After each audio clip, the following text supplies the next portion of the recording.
All right then. Tēnā koutou katoa. Welcome to Wednesday, the 8th of April's webinar, which Michael Boyd has kindly agreed to present on, Enhancing Personal Resilience to Decrease Compassion Fatigue and Potential Burnout.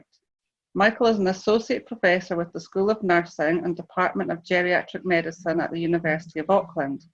Her main practice interests are the proactive assessment and care coordination for frail older adults and advanced nursing practice. She acknowledges we are living in challenging times, don't we know it? Mm-hmm. Tonight's webinar will consider what this means in terms of compassion fatigue and burnout. Oh, thanks, Catherine. It's really nice to be with you all tonight. It's wild times. I know that we've all said that a lot of times in the last few weeks, but it is just lovely to be with you tonight. And I hope that you find what we have to talk about tonight helpful in these really challenging times. So let's see, I've got to just do that real quick. So I just want to talk a little bit about being a nurse and being a healthcare professional. And, what we deal with people is, particularly in my world, I deal with very, very ill, very, very frail, older people. And that we work with people who many would see as tragic. I work with people who are physically unable to care for themselves. They have dementia, they have pain, they're immobile. Today I was talking to a wife whose husband is very, very frail and she can't be with him. And she was just so bereft about that. So end of life, loneliness, bereavement, poverty, addiction. We just kind of wade in there and help people who are really having very, very difficult times in life. We're also dealing with families that are, particularly in my world, we're dealing with families that are grieving, and we deal with families that are guilt-ridden, in that they can't do, like I've said about this wife, that today she feels so guilty about not being able to be with her very frail husband. They feel guilty sometimes about wishing that their loved one would die, actually, to tell you the truth, in my world, and having that conflict about, how long is this going to go on? How long do I have to be the carer, in this situation where I see this person who I feel like is suffering? They feel overwhelmed, sandwiched between families and work responsibilities. And I know a lot of you are dealing with that right now. Disappointed and frustrated with the system, and angry. I deal with a lot of people that are angry. And sometimes in our worlds as healthcare professionals, the anger, the frustration, particularly in a time like this, they're not angry and frustrated necessarily with you, but you're the closest thing that they can release and let go of that frustration and anger. And so we get it a lot of times in full flight. The other thing that we deal with is environments that are really, really challenging. We're often under-resourced. Often the environments we work in are bureaucratic, they're complex, they're demanding, they're time pressured, they're undervalued often. And so, that also adds a stress to not only caring for the most complex people and the complex family situations, sometimes with not what we need to provide that care. So what that requires of all of us is to be resilient and to bounce back. And what resilience is the ability to adapt to change. And so I work a lot with older people that are frail. And so there's a model of frailty in which we think about resilience. And so a lot of us, and it's almost also, it's not that much different than what the country is facing economically as well. There are going to be, according to the news tonight, 70% of businesses that are going to manage well. They have enough people are going to manage well. They're going to be able to keep their people employed. We're going to be able to get through this and be okay. And we'll be able to, we have this stress, but we'll bounce back. there's a lot of frail older people and businesses and situations where they have the stress and they never quite get back to where they were before. And then we've got severe situations where they have the stress and they're never able to get back to where they were, and they're actually now at a different level of functioning.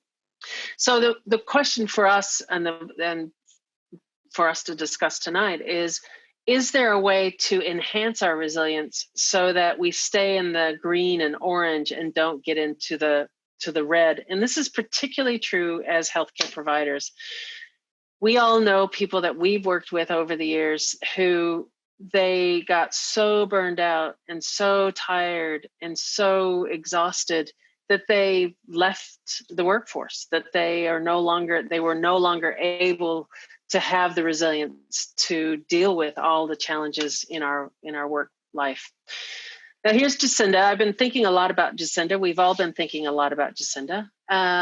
This is today from the Washington Post. To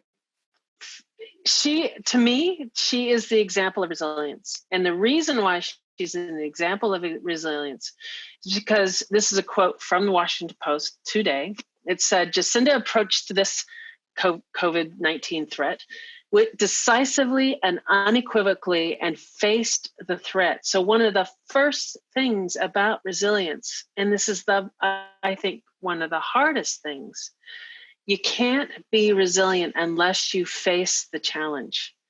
And so a lot of what I see with frail older people, for instance, as people grow old and they get frail, they need help. They might need some home care, they might need a walker, they might need, they might need some help. And the hardest thing for us when we see somebody that's frail that needs help is when they refuse that help. When they say, no, I do not need a walker. I am not going to use a walker, or I don't need home help. I don't like these people in my house. So it's almost like they're not facing the challenge, so there can be no help. And I think that's a really important thing that we've learned in New Zealand in the last couple of weeks, is that we have to have some real pain here. But what we're finding is from that pain, we're able to be resilient enough in a world pandemic. So I thought that was a really great example of being resilient, actually. One of the other things that I've been impressed by, very impressed. I'm American. I come from the States, but I've been here 18 years. So I'm basically a Americo-Kiwi weird combination thing. So, but what's interesting is I get to watch what's happening in the States and thank my lucky stars I'm not there, and then see what we're doing here. And I did see Jacinda give this great news conference, and I'm sure a lot of you guys saw it as well. It was a few days into the lockdown, and one of the reporters said, so Jacinda, are you scared? And it was really interesting because she paused for just a moment. And what she said was, no, I'm not scared because I have a plan. And so by facing the challenge, what that allows us to do is to make a plan to increase our resilience. And that's true for us as healthcare professionals, as it is for any other situation where you're hit with stress and then you've got to make a plan. So I thought that was a really good example as well. Now, what's also interesting for us as healthcare professionals dealing with very stressful situations for people, stressful situations for families, and healthcare itself is stressful. What we know from the research, and this is fascinating to me, healthcare professionals that are empathetic, that have a lot of empathy, actually burn out quicker than healthcare professionals that have a lot of compassion. And I'm going to go into why that is, because I think it's a really important concept for those of us that are just hit with all these really huge challenges of the people we serve. So first of all, empathetic distress or empathy distress. First of all, we all there is the ability to recognize another's suffering, of course. In compassion, you do, but in empathy, you do, of course. But the inner state is the difference. So with empathy, if you think about the definition of empathy, I feel your pain. That is the definition of empathy. Compassion says, I see your pain and I want to have a plan for that pain, but you don't go home with that pain. And that's the difference. So that the inner state is emotional. Oh, I feel your pain. Compassion, you have an emotional response, of course. I mean, I have many times when my eyes well up when I'm talking about end of life care. It's just, I'm a human being and I feel it. However, I also have the cognition as a healthcare provider to say, and this is our plan. This is what we're going to do. This is how we're going to make sure that that person's end of life is comfortable and that you as a family are cared for. So that it allows some distance, but not coldness. Now that's the real trick, is what sometimes you see with healthcare professionals is they're distancing themselves. And it takes a lot of energy to distance yourself from your own emotions. That's the trick, is I absolutely can see this family's emotion. I feel sad, but I'm also in a position to make a plan and do something. So that's the subtle difference. So the affective state, how do you what's your mood? With empathy, it is unconscious. It's an emotional empathy. You just hit it with your emotion. With compassion, it's conscious. You're very clear, and you can see that again with Jacinda. She's very clear in her actions. And those of us that work in healthcare, even though we're in very difficult situations, there's a conscious action that we're doing. Becoming a part of another's suffering. In empathy, that's where the boundaries are gone. And that's where it's really unhealthy. And that's got to stop. You can't do that. You can't stay in healthcare and do that. And in compassion, your pain is not my pain. That's a very important thing to think about. Mindfulness and awareness. I'm going to talk a little bit more about this, but with empathy, you're kind of just in the emotion of it all. With compassion, you go in, you have a job, you see this person's distress, and then you leave, and it's not your distress, it's that person's distress. There's a very important difference. So the ability to distance ourselves, no, there's boundary issues. With compassion, of course, emotionally disturbing. With empathy, yes, it can be very emotionally disturbing, but with compassion, it's not my pain. May trigger unresolved personal trauma. Yes, that's a really important piece to this. And with compassion, no. Risk of self-related distress. Again, yes. With empathy, no. With compassion. Risk of emotional exhaustion. Yes and no. And then risk of burnout. So you can see why the research is telling us that those that have healthcare professionals that have a very developed sense of compassion and emotional boundary don't burn out. They actually get energy from that care versus somebody who is in it with an emotional, empathetic response gets burned out. So empathy is about you, if you think about it. Empathy is, I feel your pain. Oh, that must be so awful. That's going to burn you out really quickly. Compassion is about the other person. I see your pain and I see that we can come up with a plan. And if that fails and they, they don't do well, it's not about you, it's about them. And that's the most important thing to kind of think about. So martyrs are not resilient. That's an important thing to know. And particularly those of us in nursing, we can do the whole martyr thing quite well. And it's really tricky because you have to, again, recognize the challenge. And sometimes the challenge for us is I feel special being the go-to person for work problems. Everybody comes to me when there's a problem. And there's a sense of value that you get from that and validation that you get from that. But there's the reality check is you can't take care of yourself if you are the go-to for everybody else. So who do you go to? You know, who and the other part to that is that doesn't give somebody else the opportunity to shine. And I think that's also an important thing. Another thing to kind of think about is no one else can do my job but me. Some of the best advice I ever got in my life was from a psychology professor way back when I was going through nursing. Education. And what she said to me, and I'll never forget this, she said, if you are working with a patient and you think you are the only one that can do that for a patient, you are absolutely in the wrong path and you need to back away. Because what you've done is just put your ego into the equation when it's actually not about you, and it can't be about you. It's about that other person. So your work martyr behavior impacts others, not just you. And third, I need to be the first one in. I need to be the last one out to be the best. There's this kind of competition of, I mean, we've all done it. I've done it myself. I have 300 emails and I just can't get through my emails. Or I came in at 5 o'clock this morning and I left at 8 o'clock that's not helpful. That's not helpful because it's not healthy.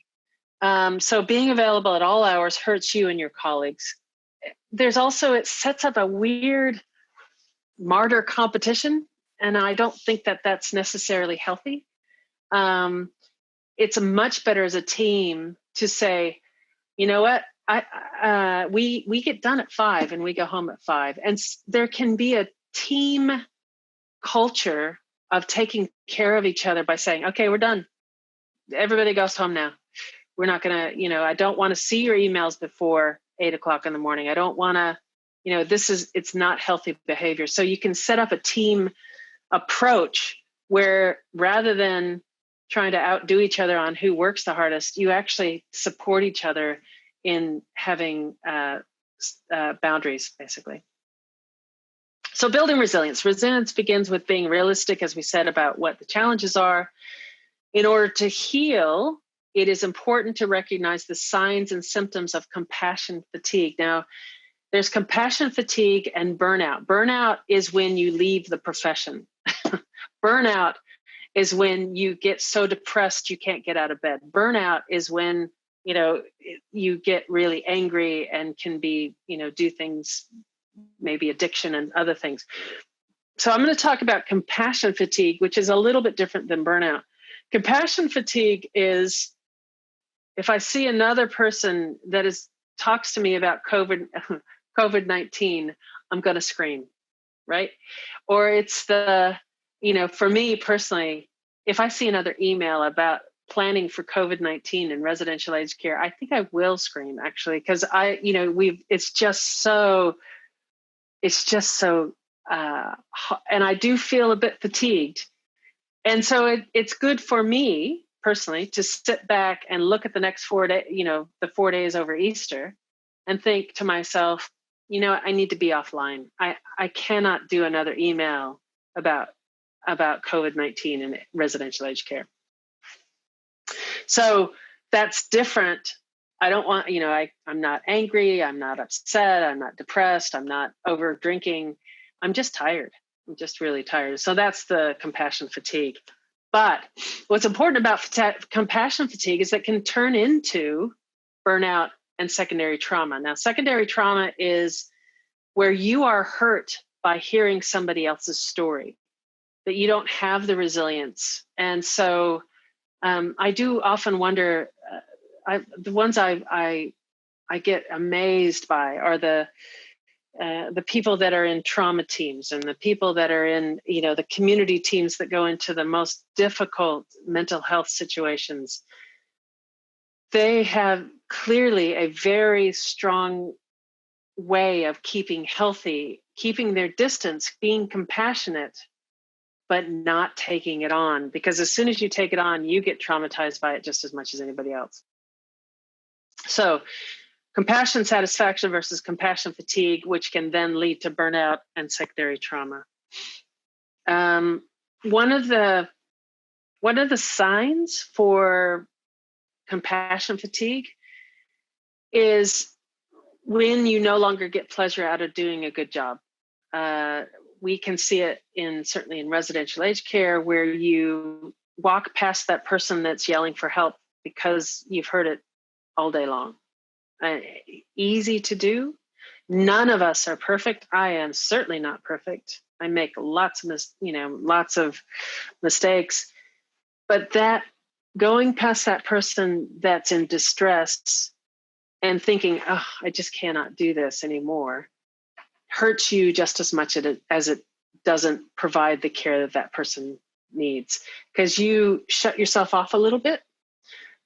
So because you're just like, oh God, I just can't do this. And so I've got some ideas about how to build that resilience so that we don't hurt ourselves by getting compassion fatigue.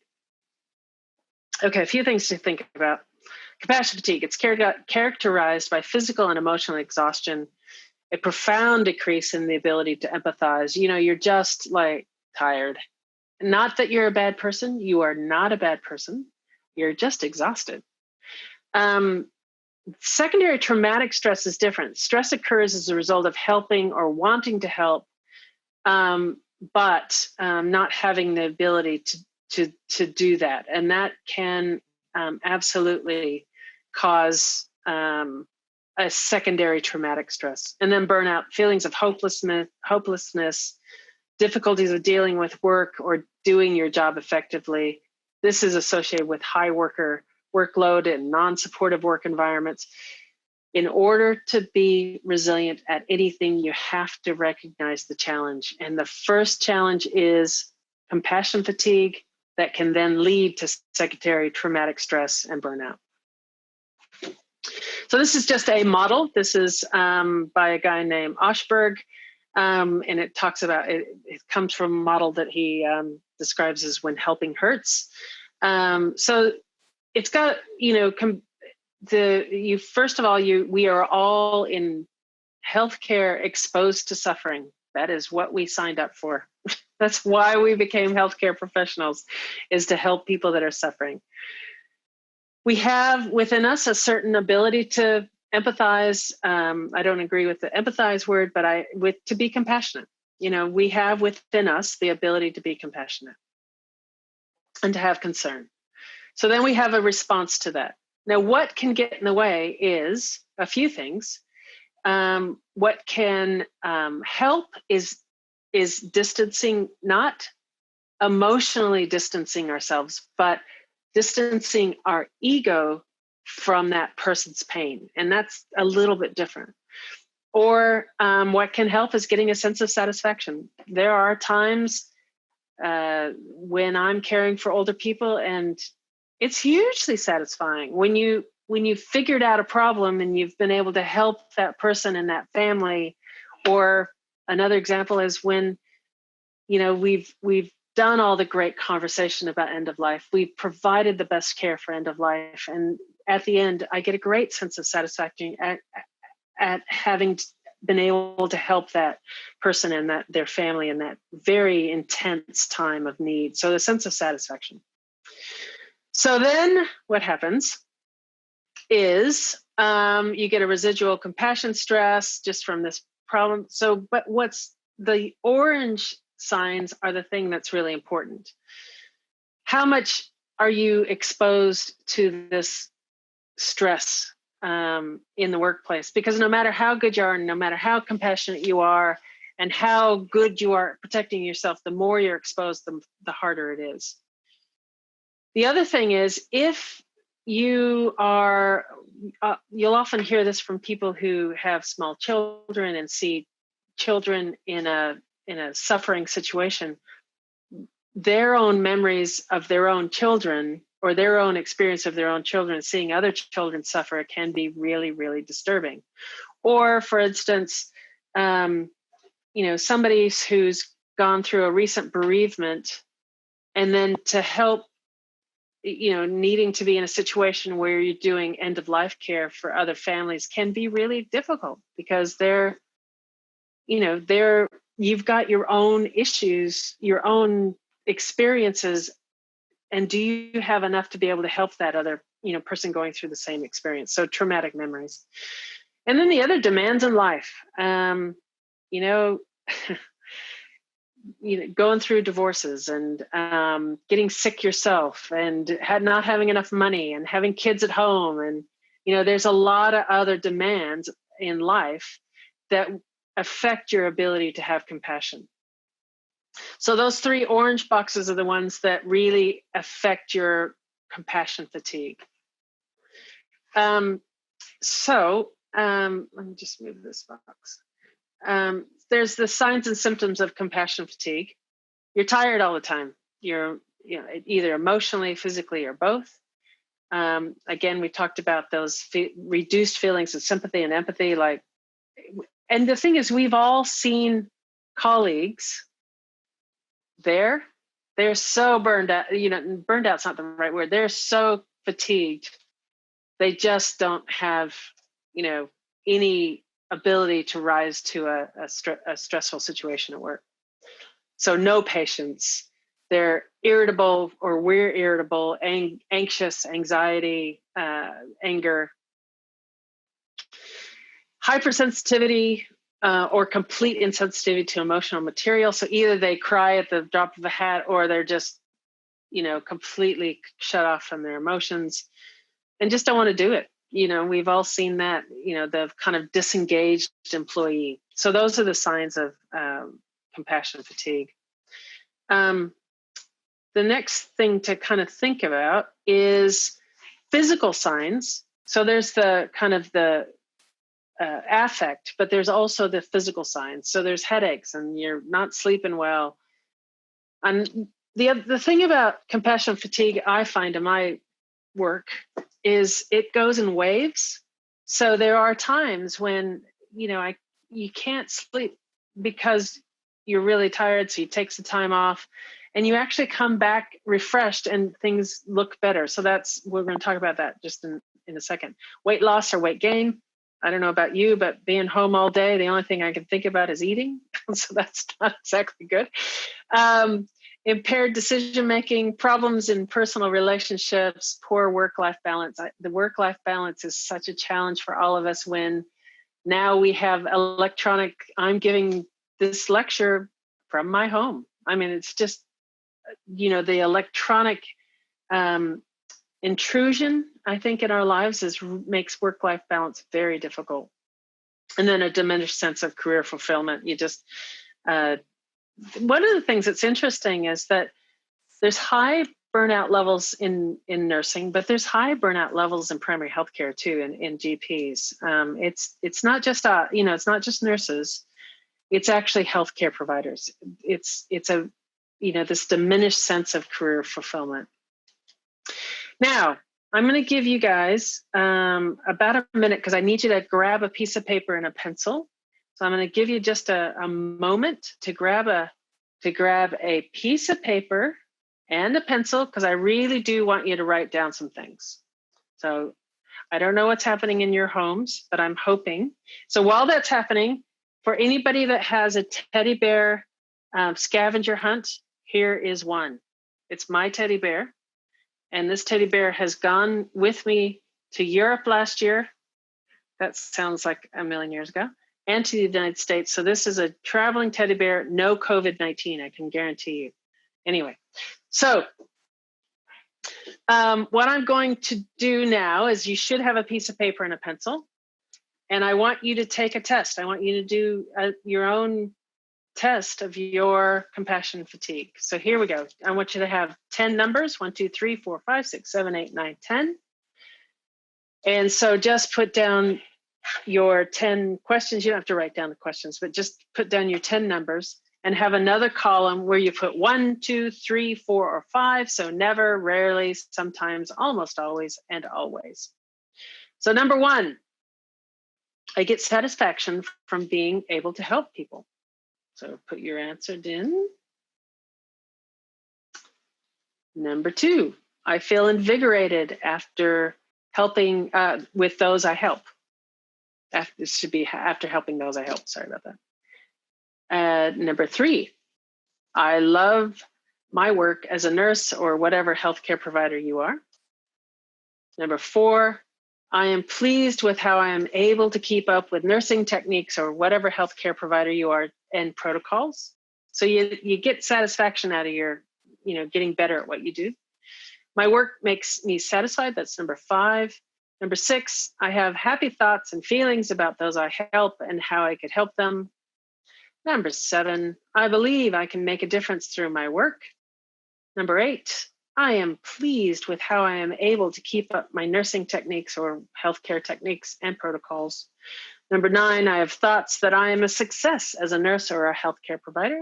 Number 10, I am happy that I chose to do this work. So what I want you to do is, again, 1, 2, 3, 4, 5 for each of those questions, and then add up your score. And I'll tell you kind of where you get to.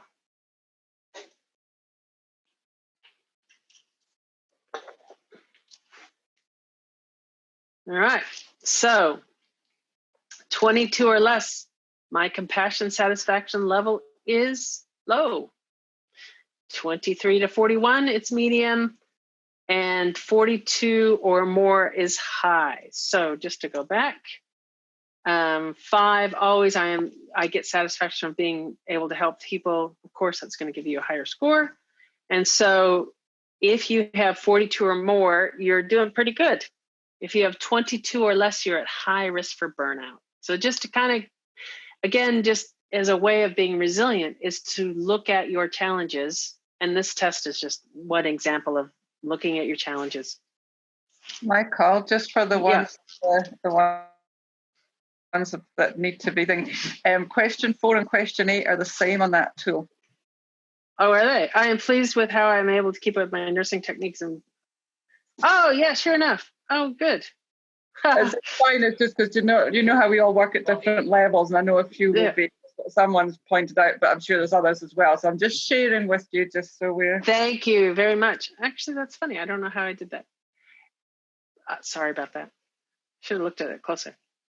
Now, so what do we do? First of all, get educated. Recognize compassion fatigue in yourself. Recognize that you are at greater risk if you have many other stressors in your personal life, and that's when you need to have compassion for yourself. Recognize it in your colleagues and ask them how they're feeling in a supportive and loving way. Actually, we've all seen colleagues that are struggling for whatever reason, and it is important for us to be in there together and support each other. So practicing self-care is also really important. So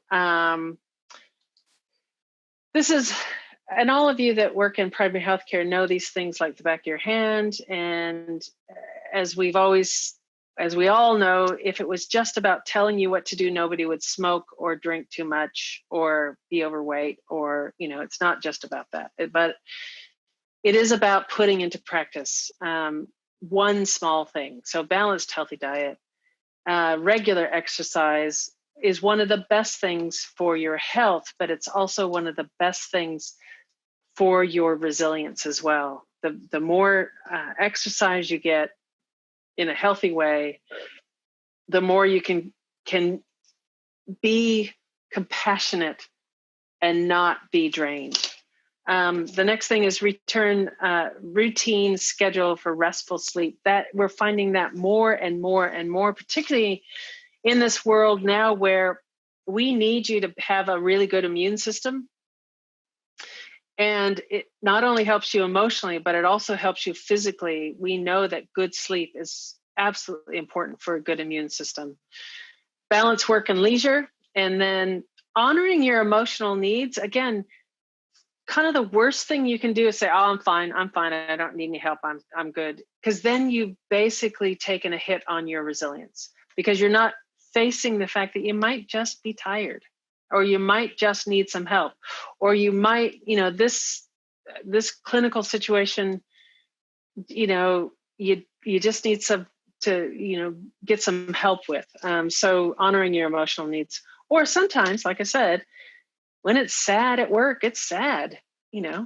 Sometimes we deal with very, very sad situations. So set emotional boundaries. The challenge is to remain compassionate and empathetic and supportive of others without become an overly involved in taking on another's pain. They don't need you to be in pain. They need you to be resilient and to be able to help them. So setting emotional boundaries helps maintain a connection that is, while still remembering and honoring the fact that you are a separate person with your own needs. I know this is kind of basic stuff, but it's good to notice your emotional response, because if you notice your emotional response, as in that is their pain, not I don't need to take on their pain. That's the real subtle importance. So being present. This is from Mother Teresa. Being happy in the moment, that's enough. Each moment is all we need, not more. And what this is one of the other kind of very important lessons I learned early on from a very, very wise woman. And what it was when I go in to work with a patient of some sort, a situation, a family, a person in distress, if I go in and I am completely present with that person, and I am not thinking about a million other things, and I am really present and mindful with that person, the interaction that I have is, number one, healthy. Number two, they know that I am listening to them. And so it's healing for them. Whether I give them medicine or, anything else, that interaction itself is healing. And I find this particularly with families that are in distress. If I am there and really listening, it doesn't take 3 hours. That 15 minutes or 10 minutes that I'm with them is a very important and healing 10 minutes.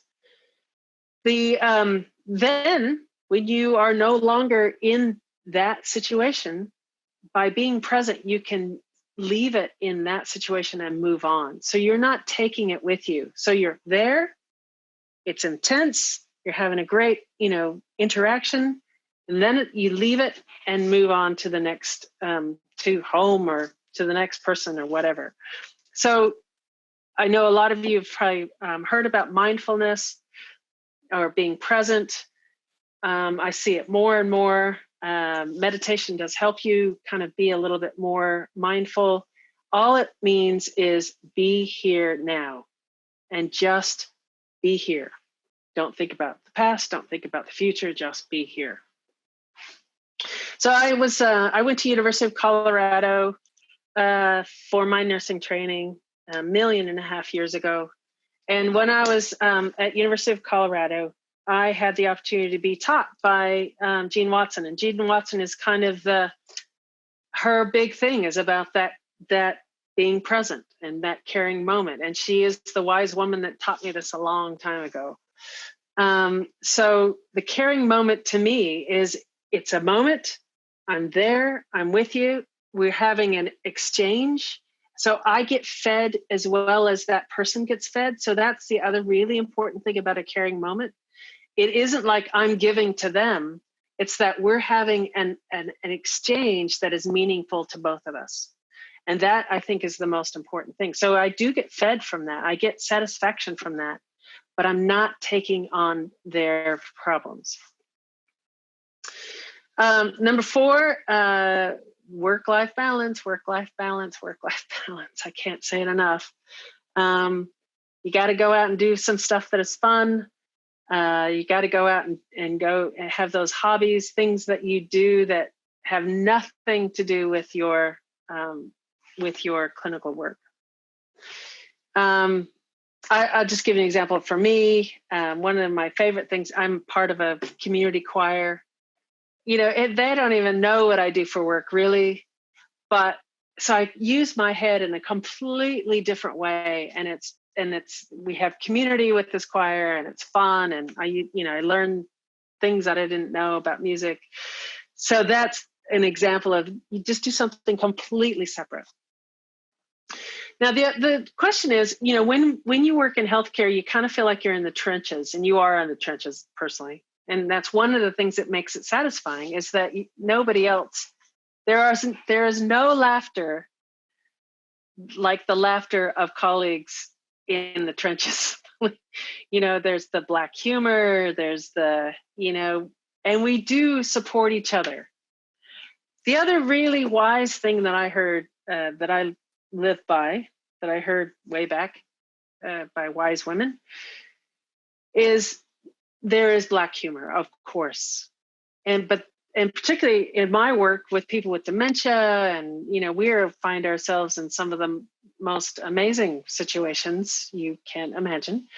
And so what I learned a long time ago is, am I laughing, and that laughing makes me feel closer to that person, or does my laughing make me feel further away? And that's does it make me endear myself to that person, or does it make me feel like, oh, I'm making fun of them? Because I'll tell you, people with dementia do funny things. They do hilarious things, actually, sometimes. And so am I going, oh, that is so cute. That is so interesting. That's how you kind of put that together. Right now, we have a woman in one of the facilities that I work with, and she has this little baby, and she's so cute with this baby, and it's a doll. And I don't think everybody needs a doll, but for her, it works really, really well. And it's this doll that suckles. But everybody in the dementia unit has kind of bought into the fact that this is a real life doll. So she'll say, oh, can you hold my baby for a second? And every day that baby has a different name. So you have to not assume that you know the baby's name. You have to ask her, what's the baby's name? And the sex kind of changes every day too. So do you see how that endears me to her? Because she is just, the other day I went in and the baby was in bed, and I had to go and see the baby because the baby was, sleeping, and I had to be really quiet. So that endears me to that woman rather than making fun of her. That there's a real difference. So, but the tricky part is, do you go out with your workmates and talk about work? And it's so easy to do. It is important to go out with your workmates, but it's also important to have other friends and to do other things so that you're not just always about work. If journaling is your thing, writing can really be a great release. Whatever that self-awareness technique is, I tend to be a very verbal person, so I'd rather have a professional supervision, frankly. That's how I do it. Because I need to talk about kind of the tragic situations that I find myself being compassionate about. There's some really tough situations that we deal with as healthcare professionals. The other thing to kind of think about is your resilience and your ability to bounce back from stress. And there's some basic things, and it sounds kind of, I have to say, it sounds a little bit Pollyannish, a little bit like, but it actually makes a huge, huge difference. Being positive. And there is nothing that'll bring down a team faster than that negative person who gets power from being negative. It's absolutely imperative that we all stay positive, live and learn.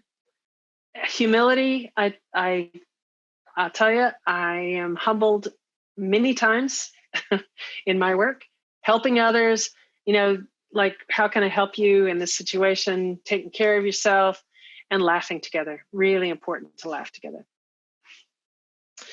So the other things to kind of think about is, it is really easy to, when you get tired and fatigued with compassion fatigue, to go home and alcohol and drugs. But of course, you wake up the next morning after having a little too much to drink and you feel even worse. So it is not the good way to do it. So you got to think about all those wonderful things: deep breathing, meditation, taking a walk. Getting out in nature can really be hugely restorative. Talking to a friend, watching a funny movie, relaxing in a hot bath. The next thing to kind of think about, whatever works for you really, is what is your favorite self-management activity? And to have kind of Well, I heard a woman, a really interesting nurse practitioner, speak in South Australia. And what she talked about, her job was, she was a nurse practitioner that worked with children on the oncology ward. And of course you think, oh my goodness. And she said, and I love this, what she said is that it actually is just as imperative for her to do self management activities, self compassionate activities, as it is for her to understand her clinical role. That it in order for her to do her clinical role, she has to take the time out and take care of herself, or else, and she feels like it is just as a moral imperative for her to take that time out so that she will take care of herself. And I absolutely understand that. I think it's absolutely true that you are obligated to take care of yourself, because you can feel guilty about taking care of yourself and doing these things when it's absolutely imperative that you do. You just have to see it as part of the job, that's what you have to do. Some things to think about in the workplace are, regular breaks, checking in with each other, mental health days, building the workplace culture there's a culture of helping each other. That's hugely important. And I also think it's really important to foster a no blame culture. So for instance, I often will have to be informed when a nurse makes a medication error, because that's part of my job, is to help with the monitoring of the person where the medication error happened. And I think one of the things to kind of think about, for instance, with a medication error, if you are a nurse in residential aged care, you have about 25 people that you're giving medicines to. There's 10 medicines per person, times that by 3. That's about 750 doses a day of medicines that you're giving. It is impossible as a human being not to make a mistake. And so one of the things that I try to do is when we have these conversations about a medication error, is get to the root of what happened. But it's a system issue, not a person issue. So a no blame culture, really important. And always seek to improve. I'm going to kind of get to the last of this little talk with a thing that is really important for us as people and as teams. There's a book called Drive. I love this book. It's been out now for about 10 years probably. And he talks about what is the thing that motivates us. And I can tell you, it's not necessarily money. We need a certain level of money. We need to have a house and be safe, and Maslow's hierarchy and all that kind of stuff. But when you have that safety, what is it that really motivates us? And the things that motivate us is autonomy, is mastery, and purpose. The autonomy to make a difference. That actually motivates us. Getting better and better at what we do so that we're good at what we do. And so if you as a team or you as a person keep improving in what you do, it keeps you going. And then a purpose, and this can be personally or as a team. For instance, one of the things that, I don't know why, but I have a purpose in wanting to make healthcare better for frail older people. That is my purpose. That is that gets me up in the morning. So, as a team, autonomy, mastery, and purpose, that's the thing that motivates us. And that's the thing that gets us better, actually helps our resilience. Last but not least, and I'm just going to put this in there because it is really important. If you are feeling overwhelmed, if you are feeling like you have gone from compassion fatigue to burnout or to emotional vulnerability, you need to get help. You really need to get some personal therapy. It's, we all go through crises in our lives, bereavements and divorces and kids that go off the rails and, all that stuff. Get help. There's no weakness in getting help. It's actually a strength. So get help.